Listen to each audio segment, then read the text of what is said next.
تو اپنی زندگی کے سارے معاملات میں ماں باپ کی رضا کو پیش نظر رکھنا، ان کے جذبات کا خیال رکھنا، ان کے دل ٹوٹتے ہیں،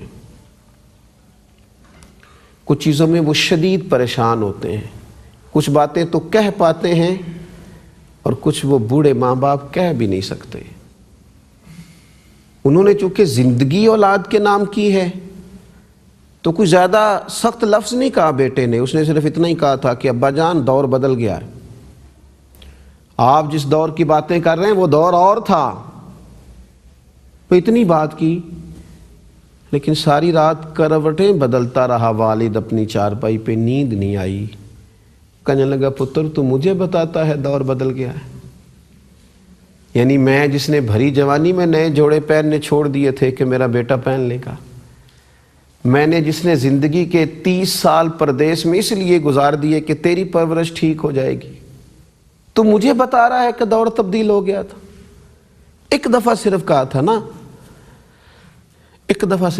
نا اماں سے کہ اماں چل تو بھی تھوڑی سمجھدار ہو جا، تو ماں کے سامنے تو وہ ماضی کی ساری ویڈیوز چل گئیں، ساری چیزیں سامنے آ گئیں، وہ راتیں بھی یاد آئیں جس رات اس نے خود بھوکے رہ کے اپنی اولاد کو کھانا کھلایا تھا، وہ لمحات بھی یاد رہے جس دن اس نے کچھ سختیاں اس لیے سسرال کی برداشت کر لی تھیں کہ میرے بچے کہیں تکلیف میں نہ آ جائیں۔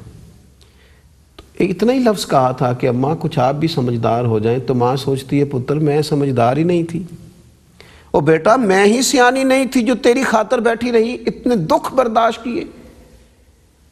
قرآن مجید نے کہا اوف نہ کہنا ماں باپ کو، اس لیے کہ ان کے دل بڑے نازک ہوتے ہیں۔ دوستو، پھولوں سے زیادہ نازک طبیعت ہو جاتی ہے بوڑھے باپ کی، وہ ذرا کی تیز دھوپ کیا چلے وہ مرجھانے سے لگتے ہیں، اور ماں کا وجود وہ تو یوں لگتا ہے کہ جیسے نسیم صبح کے جھونکے سے بھی زیادہ شفاف ہے۔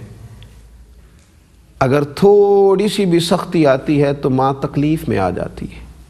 میں آپ سے عرض کروں، ماں بالکل ان پڑھ بھی ہو نا، اور ماں کو کچھ بھی نہ کہنا آتا ہو، لیکن اسے اپنے اولاد کے حصے کی رحمت اللہ سے مانگنا آتی ہے۔ اسے یہ ضرور آتا ہے کہ مالک یہ میری اولاد ہے تو اس پر فضل فرما۔ اسے کچھ بھی پتہ نہ ہو تو میرے بیٹے کی خواہش کیا ہے، وہ کس بات سے راضی ہوتا ہے، یہ ماں باپ کو پتہ ہوتا ہے۔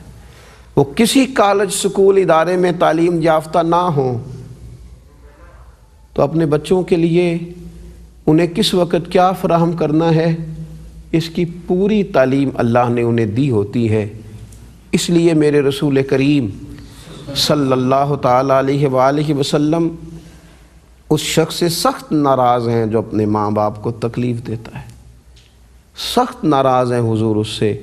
بڑی معروف روایت ہے نا، محبوب سیڑھیاں چڑھ رہے تھے اور فرما رہے تھے آمین آمین آمین، تو پوچھا گیا یا رسول اللہ صلی اللہ تعالیٰ علیہ وسلم یہ آپ کس بات پہ کہہ رہے ہیں؟ تو محبوب فرمانے لگے جبریل امین آئے تھے، انہوں نے کہا ہے 3 باتوں میں سے ایک بات یہ ارشاد فرمائی کہ انہوں نے کہا یا رسول اللہ صلی اللہ علیہ وسلم اس شخص کی ناک خاک آلود ہو جائے، گویا وہ رسوا ہو جائے، برباد ہو جائے، جو بڑھاپے میں ماں باپ کو یا دونوں میں سے کسی ایک کو پائے اور پھر ان کی خدمت کر کے جنت حاصل نہ کرے۔ تو حضور فرمانے لگے میں نے بھی کہا آمین، ہو جائے ایسا ہو جائے۔ تو ماں باپ کو تکلیف دے رہا ہے تو ہو جائے۔ یہ نرم و نازک دلوں والے لوگ میرے نبی اکرم صلی اللہ تعالیٰ علیہ وآلہ وسلم سے تو پوچھا گیا تھا۔ آپ ذرا دیکھیے حضور کی تاکیدیں کیا ہیں ماں باپ کے لیے۔ یا رسول اللہ صلی اللہ تعالیٰ علیہ وسلم جہاد پہ جانا چاہتا ہوں، اللہ کے رستے میں لڑنا چاہتا ہوں، تو نبی کریم علیہ السلام نے فرمایا تیرے ماں باپ حیات ہیں؟ اس نے عرض کی یا رسول اللہ حیات ہیں، تو فرمایا ان کے پاس جا کے خدمت کر، اللہ گھر بیٹھے ہی جہاد کا ثواب عطا کرے گا، ادھر لوٹ جا۔ تو جب حضور جہاد پر جانے سے اس لیے روک رہے ہیں کہ تیرے ماں باپ بوڑھے ہیں اور انہیں تیری ضرورت ہے، تو پھر کوئی ماں باپ کو چھوڑ کے تبلیغ کرنے کیسے چلا گیا؟ پھر کوئی ماں باپ کو چھوڑ کے پیر صاحب کے آستانے پہ مستقل کیسے چلا گیا؟ پھر کوئی ان کی اجازت کے بغیر فلان جگہ کیسے مشغول ہو گیا؟ یہ اسے کس نے اجازت دے دی؟ جب ان کو تیری گھر میں ضرورت ہے۔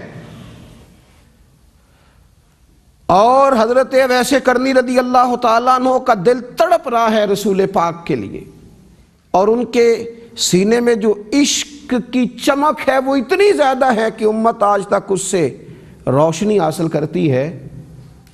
تو ان کے لیے پیغام یہ ہے کہ چونکہ ماں بوڑھی ہے، گھر میں رہو، ان کی خدمت کرو۔ لیکن کمال یہ ہے وہ گھر میں رہ کے ماں کی خدمت کرتے ہیں، اور میرے کریم نے حضرت عمر فاروق اور جناب علی المرتضیٰ کو جبہ عطا کر کے فرمایا تھا میرے اویس کو دے دینا، اور اس سے کہنا میری امت کے لیے دعا بھی کرے، کیونکہ وہ اپنی ماں کی خدمت میں مشغول ہے۔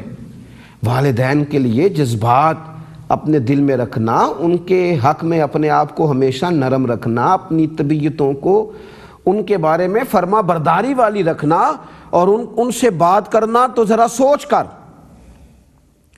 ان سے نظریں ملانا تو ذرا باوضو ہو کر، ماں باپ کے ساتھ جب گفتگو کرنا تو ذرا اپنے لفظوں پر پہرا بٹھا کر، ان کے ساتھ جب رویہ اختیار کرنا تو اس عاجزی کا، اس انکساری کا کہ میں معاملات ماں باپ کے ساتھ کر رہا ہوں لیکن پیچھے حکم اللہ رسول کا موجود ہے، میرے لیے تاکیدیں موجود ہیں۔ رسول کائنات صلی اللہ تعالیٰ علیہ وسلم سے پوچھا گیا، یا رسول اللہ صلی اللہ تعالیٰ علیہ وسلم، بیٹے پر اس کے ماں باپ کا کیا حق ہے؟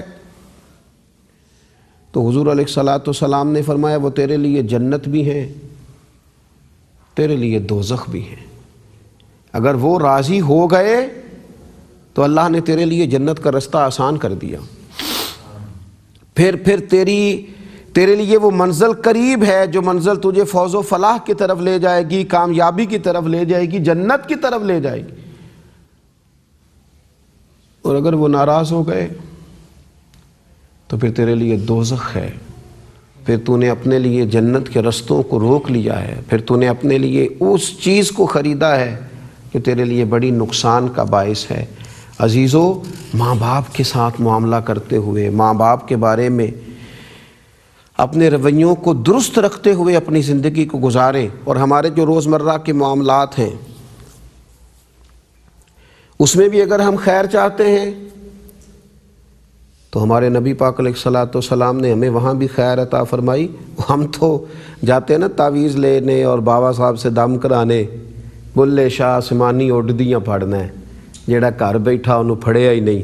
نبی پاک صلی اللہ تعالیٰ علیہ وسلم نے فرمایا قضاء کو صرف دعا ٹال سکتی ہے، اور عمر میں اضافہ صرف والدین کی خدمت اور اطاعت کی برکت سے ہوتا ہے۔ تمہاری عمر تک میں اللہ برکت کر دے گا اگر یہ راضی ہوں گے۔ اے اللہ، تمام دنیا کی اولادوں کے دلوں کو نرم کر دے اور بات ڈال دے کہ سب نے اپنے ماں باپ کی خدمت کرنی ہے۔ اللہ ہمیں توفیق عطا فرمائے۔ وما علینا الا البلاغ۔